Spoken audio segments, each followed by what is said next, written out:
Assalamualaikum warahmatullahi wabarakatuh. Perkenalkan, nama saya Putri Lisha Chandraningtyas dengan NIM C2401231038. Di sini saya merupakan perwakilan dari kelompok 1D, kelompok praktikum produktivitas perairan yang diisi oleh Angelina Deborah dengan NIM C228, Muhammad Zaki Satrio dengan NIM C230, Nasya Febrianti Asari dengan NIM C237, saya sendiri Putri Lisha Chandraningtyas dengan NIM C238, Fauzan Padlil Hikmah dengan NIM C243. Pada kesempatan kali ini saya akan mempresentasikan tentang analisis produktivitas primer oksigen yang telah dibuat oleh kelompok saya. Masuk kepada latar belakang. Praktikum ini dilatar belakangi oleh produktivitas primer, di mana produktivitas primer ini merupakan proses pembentukan bahan organik oleh organisme autotrof seperti fitoplankton yang melalui kegiatan fotosintesis. Nah, fitoplankton ini berperan penting sebagai produsen utama di ekosistem perairan karena mereka itu menjadi sumber energi pertama yang mendukung seluruh rantai makanan. Untuk mengukur tingkat produktivitas primer, biasanya digunakan metode botol gelap dan botol terang. Metode ini digunakan untuk membandingkan kadar oksigen terlarut atau DO, dissolved oxygen, yang dihasilkan dari proses fotosintesis dan respirasi.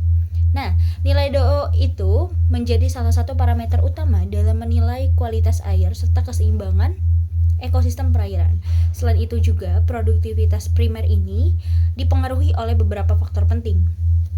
Contohnya seperti intensitas cahaya, suhu, pH, dan ketersediaan nutrien di perairan.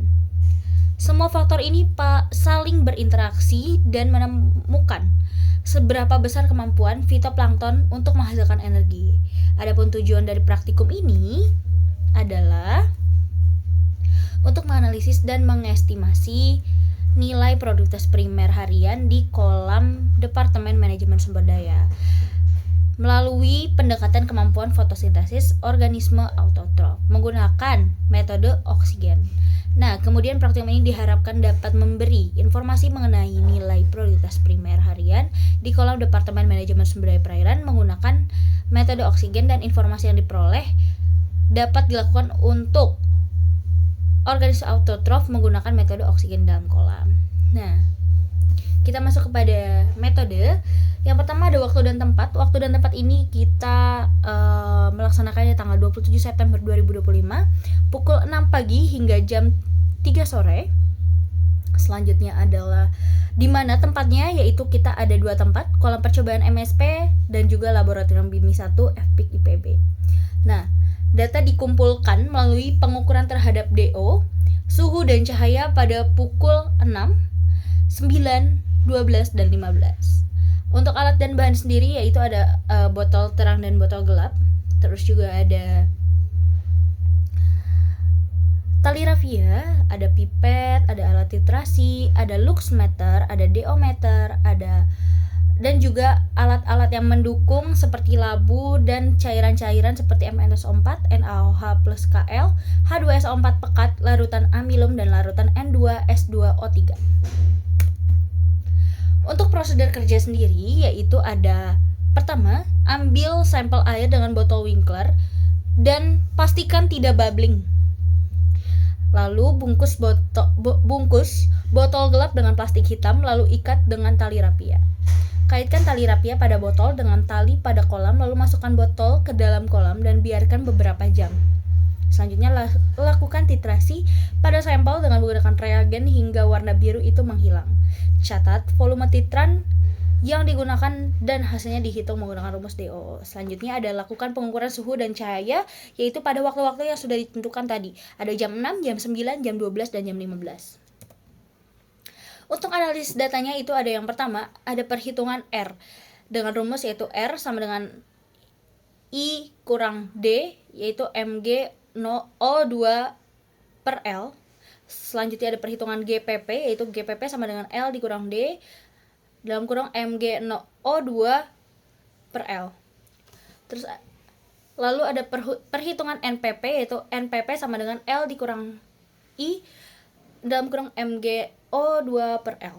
Selanjutnya ada perhitungan DO, yaitu DO sama dengan VP dikali MP dikali 8 dikali 100 per volume sampel dikali volume botol Winkler per volume botol Winkler dikurang 1 dikali L. Selanjutnya ada pengubah satuan, yaitu GPP sama dengan 0,375 dalam kurung L kurang D PQ. NPP sama dengan 0,375 dalam kurung L dikurang I tutup kurung PQ. R sama dengan 0,375 dalam kurung I dikurang D tutup kurung RQ. RQ sama dengan delta mol O2 yang dihasilkan, terus jumlah mol per CO2 yang dihasilkan, terus PQ jumlah total mol CO2 yang dihasilkan per jumlah total mol O2 yang dihasilkan. Untuk hasilnya itu sendiri ada grafik suhu terhadap waktu pengamatan dan grafik DO waktu pengamatan. Untuk grafik suhu terhadap waktu pengamatan itu ada interpretasinya, yaitu berdasarkan grafik dapat dilihat bahwa suhu terus meningkat seiring dengan bertambahnya waktu. Pada pukul 6 pagi suhu perairan itu berada pada nilai 26 derajat Celcius, suhu meningkat menjadi 28 derajat Celcius, 30 derajat Celcius berturut-turut ketika pengukuran dilaksanakan pada 9 pagi dan 12 siang. Namun ketika sore hari, tepatnya jam 3, suhu turun menjadi 28 derajat. Peningkatan suhu pada jam 9 sampai jam 12 dengan kondisi hari yang mana cuaca cerah karena terik matahari. Kemudian penurunan suhu pada jam 3 berkaitan dengan sudut matahari yang bersinar tidak berada tepat di atas bumi. Selanjutnya grafik DO terhadap waktu pengamatan, yaitu berdasarkan grafik, kadar oksigen atau DO itu menunjukkan perbedaan yang jelas antara ketiga botol. Nilai DO tertinggi terdapat pada botol terang, diikuti oleh botol inisial dan terendah pada botol gelap. Peningkatan DO pada botol terang terjadi karena adanya proses fotosintesis yang menghasilkan oksigen, terutama pada siang hari saat intensitas cahaya sedang tinggi-tingginya. Sebaliknya, penurunan DO pada botol gelap terjadi karena tidak adanya cahaya, sehingga hanya berlangsung proses respirasi yang mengkonsumsi oksigen. Nilai DO pada botol inisial relatif stabil karena menggambarkan kondisi awal sebelum inkubasi. Nah, Oke, untuk selanjutnya ada pengukuran produktivitas primer botol gelap dan terang dalam satuan MgO2L per T dan satuan MgC per L. Yang bisa kita lihat bahwasannya berdasarkan tabel pertama, yaitu Mg02 per L per T, itu didapatkan bahwa nilai GPP tertinggi pada waktu inkubasi ke-9 sebesar 0,970, sedangkan nilai terrendah itu ada di inkubasi ketiga, yaitu 282 mg/O2 per L. Nilai NPP tertinggi terjadi pada inkubasi ke-6, yaitu 1,163 mg/O2 per L, sementara yang terendah ada di inkubasi ketiga 0,752 mg/O2 per L. Sedangkan yang terendah pada inkubasi ke-6 itu 6 jam itu sebesar minus 0,627 mg/O2 per L. Sedangkan yang terendah pada hal ini menunjukkan bahwa aktivitas fotosintesis meningkat seiring bertambahnya waktu inkubasi, sedangkan nilai respirasi atau R itu bernilai negatif pada seluruh waktu inkubasi, menunjukkan adanya konsumsi oksigen oleh organisme. Ya, bisa dilihat juga oleh kalian bahwasanya sudah disediakan grafik yang mewakili masing-masing dari tabel tersebut. Oke, kita masuk ke pembahasan. Baik, kita masuk ke pembahasan. Pembahasan yang pertama adalah produktivitas primer dipengaruhi oleh oksigen terlarut atau DO, suhu, dan intensitas cahaya. Botol terang itu memiliki nilai DO tertinggi karena didominasi oleh proses fotosintesis. Yang ketiga ada botol gelap memiliki nilai DO terendah akibat didominasi oleh proses respirasi oleh organisme heterotrof. Botol inisial menunjukkan kadar oksigen awal sebelum inkubasi, suhu kolam berkisar 26,6 strip 30 sampai 30,6 menunjukkan pengaruh yang tidak signifikan terhadap BO karena perubahan suhu yang relatif kecil tidak cukup untuk mempengaruhi proses biologis secara drastis pada suatu organisme seperti fotosintesis, respirasi maupun kelarutan oksigen.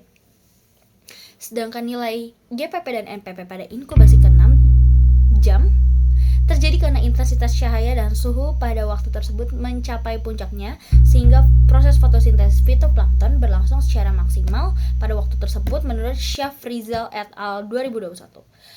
Penurunan nilai GPP dan NPP seiring berjalannya waktu pengamatan terjadi karena cahaya yang masuk ke dalam perairan tersebut semakin rendah sehingga menghambat fitoplankton dalam melakukan proses fotosintesis. Itu menurut Al-Banjari dan Pasarang 2020.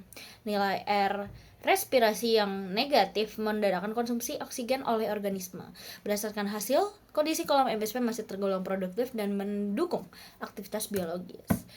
Masuk pada kesimpulan dan saran, yaitu prioritas primer perairan dipengaruhi oleh beberapa faktor lingkungan seperti oksigen terlarut atau DO, suhu, dan intensitas cahaya. Nilai DO yang tinggi pada botol terang menunjukkan dominasi proses fotosintesis, sedangkan nilai DO yang lebih rendah pada botol gelap menandakan dominasi respirasi. Hasil pengamatan menunjukkan bahwa nilai GPP dan NPP tertinggi pada inkubasi ke-6 jam menandakan waktu siang hari sebagai periode optimal bagi proses fotosintesis. Namun pada sore hari nilai tersebut mengalami penurunan akibat berkurangnya intensitas cahaya melalui proses respirasi. Secara keseluruhan terdapat keseimbangan antara fotosintesis dan respirasi dalam menentukan prioritas primer dan kondisi kolam MSP dapat dikendalikan masih dalam keadaan baik. Untuk saran yang diberikan dari kelompok kami adalah diperlukan penelitian lanjutan pada berbagai tipe perairan untuk menghasilkan variasi prioritas primer di kondisi lingkungan yang berbeda. Penggunaan metode modern seperti sensor otomatis atau citra satelit dapat meningkatkan untuk penelitian data. Selain itu juga pengukuran parameter seperti pH, kecerahan, dan nutrien juga penting karena berpengaruh pada fotosintesis fitoplankton. Dengan demikian, hasil analisis prioritas primer akan lebih akurat dan bermanfaat bagi pengelolaan ekosistem perairan. Berikut daftar pustaka yang telah kami sampaikan. Terima kasih. Wassalamualaikum warahmatullahi wabarakatuh.